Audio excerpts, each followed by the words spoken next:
Assalamualaikum warahmatullahi wabarakatuh. Bismillahirrahmanirrahim. Alhamdulillahilladzi an'ama alaina bitatimis shalihat. Wassalatu wassalamu ala sayyidi sadat sayyidina wa habibina syafi'ina wa maulana Muhammadin sahibil mu'jizat. Asyhadu an la ilaha illallah wahdahu la syarikalah wa asyhadu anna sayyidana wa nabiyyana Muhammadan abduhu wa rasuluhu la nabiyya ba'dah. Allahumma salli wa sallim wa barik ala sayyidina Muhammad wa ala alihi wa sahbihi wa man tabi'ahum bi ihsanin ila yaumil mi'ad. Amma ba'du, ikhwan fillah yang mudah-mudahan senantiasa dirahmati Allah Subhanahu wa taala.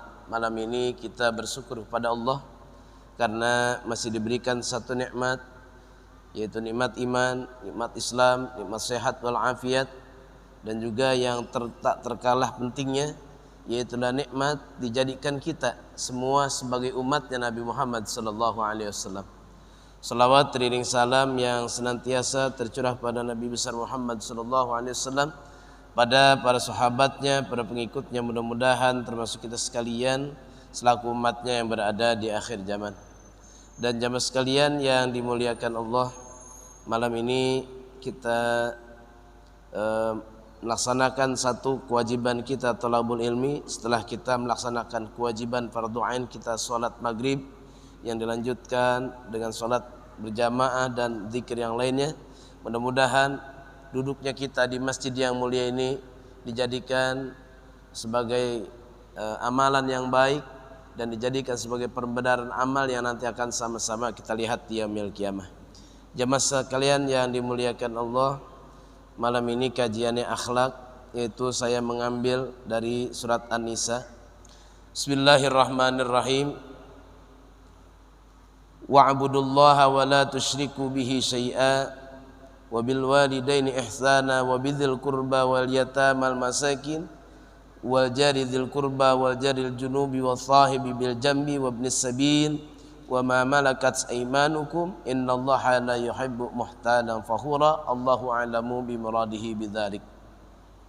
Jadi ayat ini ada yang keterkaitannya dengan masalah akidah. Apa itu akidah? Akidah itu sesuatu keyakinan yang harus betul-betul menancap di dalam hati kita. Tertanam keyakinan yang baik, tertanam keyakinan yang kokoh terhadap Allah Subhanahu wa taala. Sebab urusan akidah enggak main-main. Kalau urusan salat kita banyak ikhtilaf, Pak. Enggak masalah urusan salat kita ikhtilaf, ya. Kalau fikih ikhtilaf, tidak jadi seseorang itu keluar dari agama. Kalau salat, kalau fikih. Contoh gini. Misalnya kita salat takbir Allahu akbar. Ada saudara kita cuma Allahu akbar. Ada saudara kita enggak diangkat tangannya, cuma Allahu akbar. Ada yang tangan ditaruh sini, ada yang sini, itu enggak masalah. Ini urusan furu'iyah. Urusan furu'iyah berbeda, tidak menjadikan seseorang keluar, dan itu tidak masuk, ya, tidak dia termasuk bagian daripada orang yang keluar dari Islam. Ini kalau urusannya furu'iyah. Tapi ingat, sekalipun kita berbeda dalam masalah furu'iyah, tapi urusan tauhid kita nyatu semua, ya. Kita nyatu semua apa urusan tauhid. Yang pertama, mana tauhidnya? Yaitu yang pertama kita bertauhid bahwasanya tidak ada Tuhan yang wajib disembah kecuali Allah. Allah yang Maha Satu. Terus tauhid kita mana? Mengatakan bahwasanya Nabi Muhammad sallallahu alaihi wasallam itu adalah nabi yang terakhir. Tidak ada lagi nabi sesudah daripada Nabi Muhammad. Sebab akhir zaman ini banyak akidah yang pada melenceng. Yang selamat itu siapa? Kalau urusan tauhid, itulah akidahnya Ahlus Sunnah wal Jamaah. Akidah itu ada Khawarij, ada Mu'tazilah, ada Rafidhah. Rafidhah itu apa? Ya, Syiah, ya. Itu keluar tuh daripada ajaran-ajaran akidah Ahlus Sunnah wal Jamaah. Nah, makanya di sini wa'budullaha wa la tusyriku bihi syai'a. Sembahlah oleh kamu Allah Subhanahu wa taala wa la tusyriku bihi syai'a. Jangan sekali-kali kalian mensekutukan Allah Subhanahu wa taala dengan sesuatu apapun. Sesuatu itu kan berarti umum. Kepada benda, baik bendanya yang hidup ataupun bendanya yang mati, jangan, ya. Misal kita kasih batu cincin. Wah, ini batu cincin nih kita pegang nih, nggak mempan ditembak ini. Berarti kita meyakini kekuatan. Ya saya juga bisa bilang, Pak, nih batu saya nih nggak mempan ditembak nih, peluru bisa meleset. Tapi batunya bukan sayanya. Ya kalau batunya besar ditembak ya nggak apa-apa. Tapi kalau orangnya ya mati. Nah ini urusan akidah. Wabil walidaini ihsana. Nah ini baru masuk kepada kajian akhlak. Dan hendaklah kita berbuat baik kepada kedua orang tua kita. Orang tua kita, ibu, bapak, yang melahirkan kita, yang membesarkan kita. Dan di sini dijelaskan oleh para ulama yang termasuk walad, ya walid, ya, yang termasuk walid. Orang tua ini siapa? Orang tua itu ada 3, Pak. Orang tua itu ada 3. Yang pertama, orang tua yang melahirkan kita, yaitu adalah ibu dan bapak kita. Wajib kita taati, wajib kita hormati. Yang kedua, orang tua yang menikahkan kita. Siapa? Mertua. Ini orang tua yang menikahkan kita. Makanya kedudukannya sama. Orang tua yang melahirkan dengan orang tua yang menikahkan sama kedudukannya, wajib kita hormati dan wajib kita hargai. Bahkan nggak ada bekas mertua, Pak. Sekalipun dengan anak kita udah cerai nih, dengan anaknya kita udah pisah atau anaknya meninggal duluan, tapi sama orang tua, sama mertua sama, tidak ada bekas. Haram kita menikahi mertua kita, biar gak mertua itu masih cakep, masih cantik, gak boleh. Nah ini orang tua yang kedua, itu yang melahirkan, yang menikahkan kita. Yang ketiga, orang tua yang mendidik kita, yaitulah guru. Ini jasanya besar, Pak, guru. Makanya dikatakan oleh ulama, arabtu rabbi bimurabbi falaula murabbi lam arabtu rabbi. Arabtu rabbi bimurabbi, aku kenal Tuhanku dengan sebab murabbi, yaitu orang yang mendidik aku. Falaula murabbi lam araftu rabbi. Kalaulah tidak ada guruku yang mengajarkanku, lam araftu rabbi, maka aku tidak akan pernah kenal Tuhanku. Memang yang mengajarkan kita huruf alif itu siapa? Guru kita. Yang mengajarkan kita bisa baca Quran siapa? Guru kita. Yang mengajarkan kita sholat itu siapa? Guru kita. Makanya ketiga-tiganya tidak bisa dipisahkan ini. Orang tua yang melahirkan, orang tua yang menikahkan, orang tua yang mengenalkan kita kepada Allah Subhanahu wa taala. Siapa? Guru. Nah, dari 3 komponen orang tua ini, yang paling begitu besar jasanya terhadap kita di hadapan Allah siapa? Ayo, orang tua yang melahirkan, apa yang menikahkan, apa yang mengenalkan kita. Yang paling besar itu adalah jasanya di hadapan Allah, orang tua yang mengenalkan kita kepada Allah Subhanahu wa taala. Itu guru.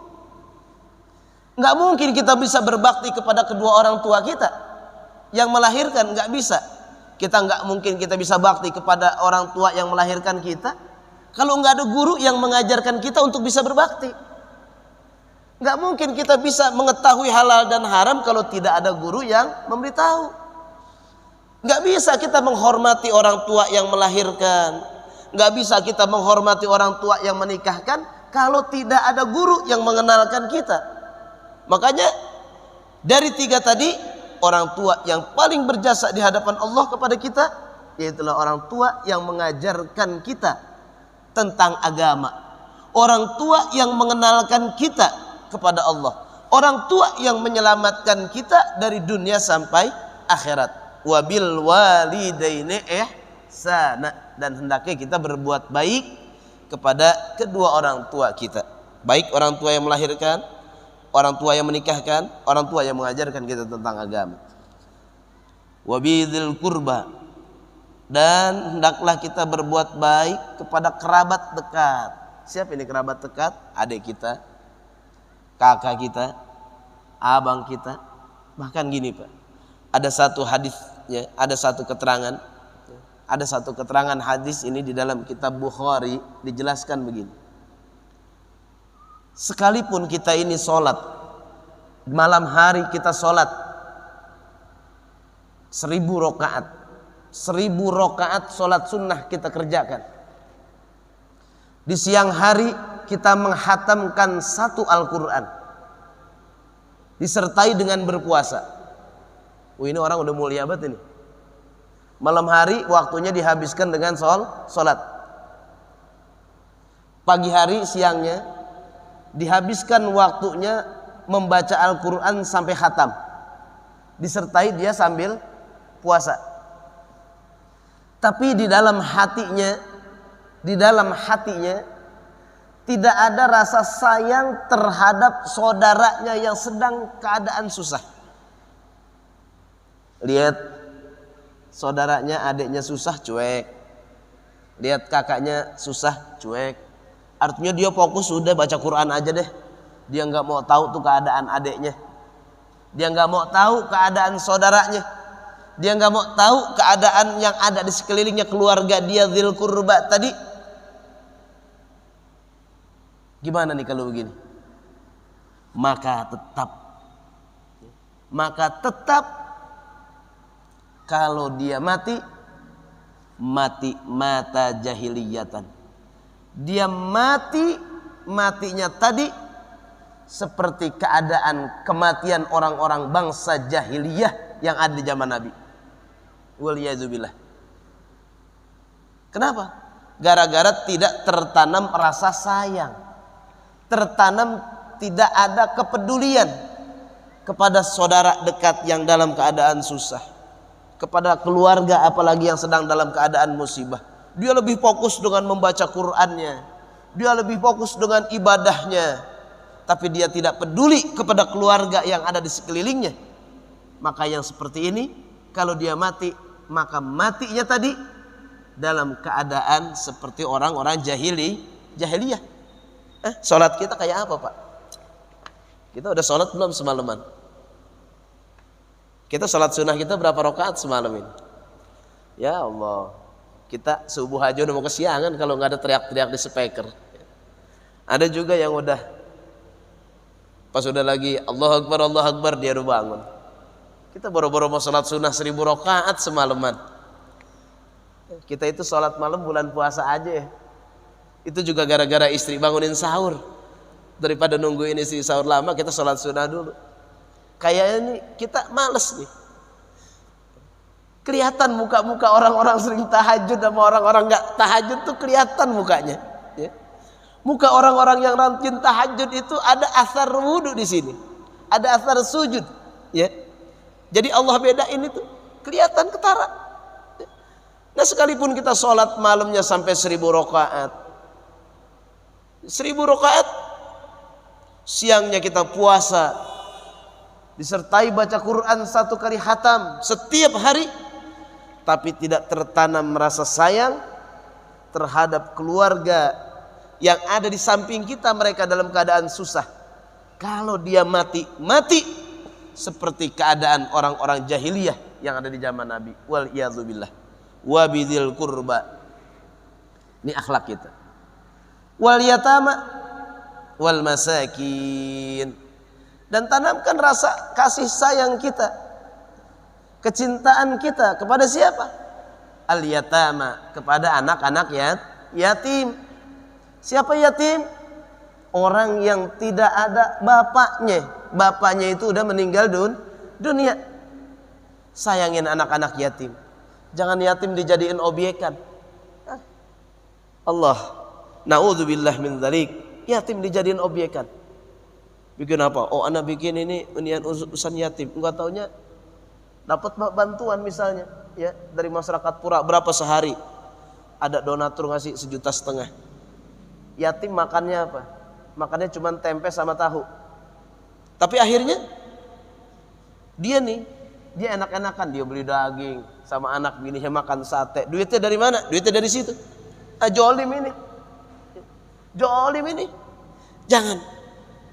Yatim ini Pak, Masya Allah. Siapa yang makan harta anak yatim, maka 1 biji benih api neraka dia telah masukkan ke dalam perutnya.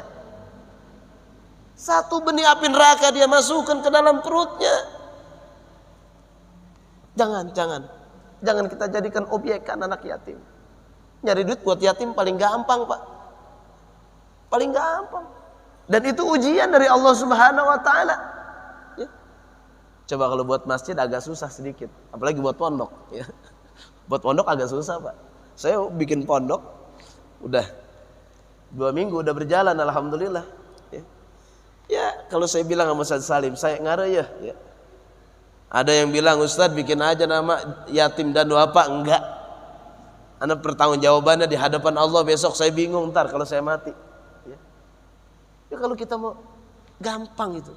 Tapi ingat, satu harta anak yatim kita makan, 1 rupiah harta anak yatim kita makan dengan cara yang zalim, seakan kita memasukkan benih biji api neraka ke dalam perut kita. Wal iyadzubillah. Wal yatama wal masakin. Tanamkan rasa kasih sayang kita terhadap orang-orang miskin, terhadap anak-anak yatim, ya. Orang-orang miskin yang terlantar wajib kita sayang, wajib kita hormati. Bahkan ada doa Nabi gini, Pak. Ini ada doa Nabi, mau ngamalin nggak? Pak, mau nggak ngamalin doa Nabi? Ada doa Nabi ini Ustaz Salim ini. Tapi saya rasa nih orang pura kayaknya hampir-hampir nggak mau nih ngamalin doa. Ini doa-doa Nabi ini dari hadis sahih. Apa doanya? Allahumma hyini miskinan wa amitni miskinan wahsurni godan fi zumratil masakin. Sanggup nggak doa itu, Pak? Kayaknya hampir-hampir nggak sanggup. Itu doa Nabi itu. Allahumma hyini miskinan. Ya Allah, hidupkan saya dalam keadaan miskin. Wa amitni miskinan, matikan aku dalam keadaan miskin. Wahsurni godan fi zumratil masakin, dan bangkitkan aku besok di yaumil qiyamah fi zumratil masakin, di golongan orang-orang miskin. Sanggup enggak doa itu? Berat, Ustaz. Saya yahyini miskinan. Maksudnya miskin di sini, ya, enggak miskin mutlak, bukan berarti semata-mata mutlak miskin harta. Ya Allah, miskin di sini kita miskin dari ya, kita miskin biar kita enggak punya daripada dosa, biar banyakkan amal. Itu ada makna hakikat ahyini miskinan. Maksudnya apa? Kita punya harta, tapi kita enggak rasa memiliki harta. Uang kita banyak, tapi kita enggak memiliki uang. Jadi duit itu cuma sampai di mana? Dunia itu cuma sampai di mana? Ad-dunya fil jaib. Dunia ini cuma sampai di kantong. Ma fil qalb. Tapi dunia enggak sampai ke hati kita. Dunia itu cuma sampai di kantong. Makanya makna doa itu begitu. Allahumma hyini miskinan. Ya Allah, hidupkan saya dalam keadaan miskin. Maksudnya apa? Dunia saya banyak tapi enggak sampai ke dalam hati. Cuman di kantong. Sebab kalau sampai di dalam hati, ini dunia kalau sampai di dalam hati, ke bawah sholat, nggak bisa tidur, sodakoh malas, infak berat, sholat jamaah kepikiran. Kenapa? Gara-gara dunia sampai ke dalam hati, tapi dunia cuman sampai di kantong. Ad-dunya fi zaib. Cukup dunia ini sampai di kantong, la fil qalb, nggak sampai masuk ke dalam hati. Nah, pada akhirnya apa? Wasurni godan fi zumratil masakin. Bangkitkan aku besok ya Allah di yaumil qiyamah beserta golongan orang-orang miskin. Kenapa? Sebab orang miskin itu hisabnya dikit. Kalau orang kaya itu hisabnya banyak, Pak, besok. Ya. Orang kaya itu di yaumil qiyamah hisabnya banyak. Tapi orang miskin hisabnya dikit. Kenapa dikit? Apa yang mau dihisab? Hartanya kagak ada. Makanya Nabi begitu, wasurni godan fi zumratil masakin. Artinya dunia dia cuma sampai di kantong, dia bersihkan di dunia, ada dititip di sini, ada dititip di masjid, ada dititip di yayasan yatim, ada dititip di musola, ada dititip di pesantren, ada dititip di rumah Quran. Artinya dia mati, dunianya udah dititipin semua di jalan agama. Maka besok dia bangkit di yaumil qiyamah fi zumratil masakin, bangkit, ya. Sebab Nabi ketika mau meninggal dunia itu apa? Enggak pesan harta. Rasulullah ketika mau meninggal dunia itu ummati as-sholah. Nabi Ibrahim ketika mau meninggal dunia, ma ta'buduna mim ba'di, apa yang kalian sembah setelah aku meninggal dunia? Itu pertanyaan-pertanyaan para anbiya, ma ta'buduna mim ba'di. Kalau saya besok mati, kamu pada menyembah apaan? Nah, ini makanya doa Nabi begitu. Sebab nanti bendera orang miskin itu di yaumil mahsyar paling banyak, Pak. Jadi kan orang masuk surga itu yadkhulunal jannata zumara. Orang itu masuk ke dalam surga itu berbaris-baris. Dan barisan paling banyak itu barisan orang miskin. Ya. Barisan orang miskin paling banyak tuh masuk ke dalam surga. Ada juga orang kaya tapi ada di tempatnya orang miskin. Kenapa? Oh, ketika dia meninggal dunia udah dititipin semuanya. Nah ini akhlak kita terhadap anak yatim wal masakin wal jaridil kurba, dan kita wajib berbuat baik kepada tetangga dekat kita. Siapa tetangga dekat? Orang yang ada di samping kita, siapapun dia, tanpa terkecuali. Muslim, non muslim, wajib kita hormati haknya sebagai hak manusia. Wajib kita jaga hartanya, kita wajib jaga dirinya, kita wajib jaga kehormatannya. Ya. Wah, jangan mentang-mentangin wah ini non muslim nih, kita biarin aja deh dirusak orang juga. Oh, enggak begitu. Wal jaridil kurba, aljar tetangga dekat yang di samping kita. Boleh, wajib kita jaga hartanya, kita jaga keluarganya. Ketika dia berangkat kemana-mana rumahnya kosong, wajib kita jaga. Lihat Nabi Muhammad SAW mengajarkan akhlaknya seperti itu kepada kita. Wal jaril junub, tetangga yang dekat dengan kita, ya, tetangga yang sangat dekat dengan kita.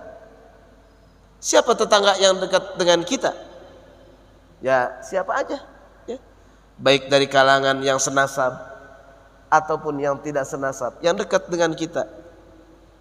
Wasahibi bil jambi, karib kerabat kita, ya, karib kerabat kita yang jauh kita sambungin. Dan salah satu tanda bakti seorang anak kepada orang tua yaitu adalah menyambungkan tali persaudaraan apa yang pernah dibuat oleh orang tuanya. Tanda bakti seorang anak kepada orang tuanya menyambungkan tali silaturahmi, tali persaudaraan yang telah pernah dibuat oleh orang tuanya. Ketika dia terus sambungkan itu, maka kebaikan-kebaikan itu akan mengalir juga kepada orang tuanya. Contoh gini, kalau saya boleh ambil sampel, saya kenal dengan Pak Sukman, saya dekat dengan beliau. Ketika saya mati, saya punya anak. Anak saya tahu kalau saya ini pernah dekat dengan Pak Sukman. Akhirnya karena saya udah mati duluan, anak saya yang nyambungkan tuh dekat sama Pak Sukman, disambungkan. Maka ketika anak saya dekat dengan Pak Sukman, maka kebaikan-kebaikan yang dilakukan itu pun akan mengalir kepada kita, karena ini sebagai tanda anak yang soleh. Terus Pak Sukman udah meninggal, Pak Sukman punya anak, ya, laki. Akhirnya deket dia, maka dia kebagian, saya kebagian. Terus. Nah, itu apa namanya? Termasuk bagian daripada tanda anak yang soleh. Wabnis sabil, kita wajib menghargai, menghormati ibnus sabil. Siapa ibnus sabil? Orang-orang yang dalam keadaan musafir.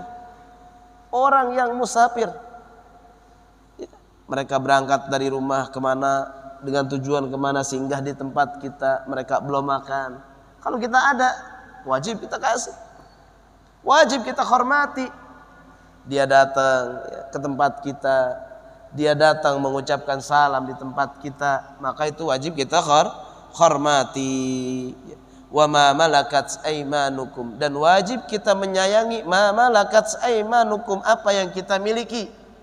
Kalau zaman dulu budak, Zaman sekarang tidak ada budak.